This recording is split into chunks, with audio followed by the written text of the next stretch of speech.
তো বন্ধুরা, আজকে আমি রান্না করছি ক্যাপসিকাম দিয়ে রুই মাছ। আসলে জানি না ক্যাপসিকাম দিয়ে মাছ খাওয়া যায় কিনা।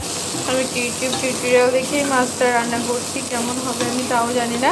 তো যেহেতু রান্নাটা শুরু করে দিয়েছি, তো এখানে আমি পেঁয়াজের পাপড়ি আর জিরা ফোড়ন দিয়ে পেঁয়াজের পাপড়িটা সুন্দর করে ভেজে নিয়েছি। পরে ক্যাপসিকাম দিয়ে সেটাকে একটু ভেজে নিচ্ছি ভালো করে। তারপরে দেবো একটু টমেটো। ক্যাপসিকামটা মোটামুটি ভাজা হয়ে গেছে, এরপরে দিব টমেটো।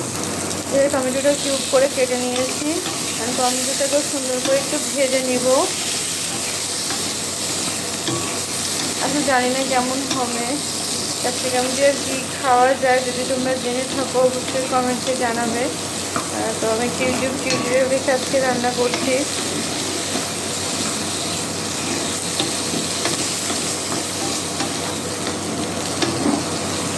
মোটামুটিটা আমার ভাজা শেষ। এখানে আমি কিছু গুঁড়া মশলা দিয়ে দেবো আর কিছু পেস্ট মশলা দিয়ে দিব। তো প্রথমে দিচ্ছি হলুদ গুঁড়া, তারপরে দিচ্ছি মরিচের গুঁড়া, পরে দিচ্ছি ধনিয়া গুঁড়া, পরে দিচ্ছি জিরা গুঁড়া, পরে দিচ্ছি একটু আদা পেস্ট, একটু রসুন পেস্ট।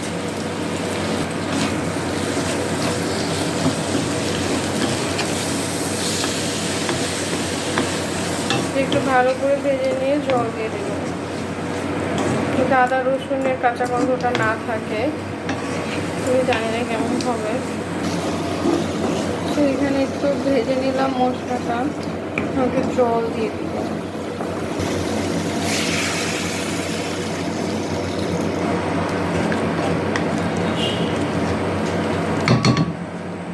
জল দিয়ে হালকা হিটে এটাকে ঢেকে দেবো, সেদ্ধ হওয়ার জন্য। তো এখন দেখার পালা কতটা সিদ্ধ হলো বা কষানো হলো। মোটামুটি হয়ে গেছে, আর একটু ক্যাপসিকামও সেদ্ধ হয়েছে। কষানো শেষ, এখন পানি দিয়ে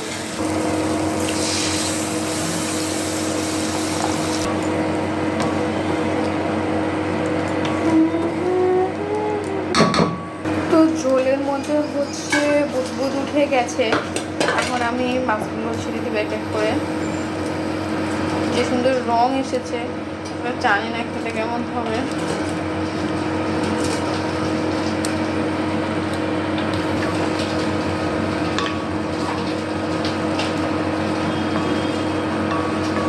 একটু ধনিয়া পাতা দিয়েছিলাম,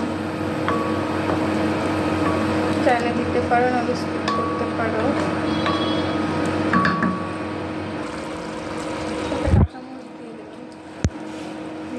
ঢাকা দেবো, কাঁচামরিচের ঘ্রাণ খুব ভালো লাগে। আবার ঢাকা দিলাম।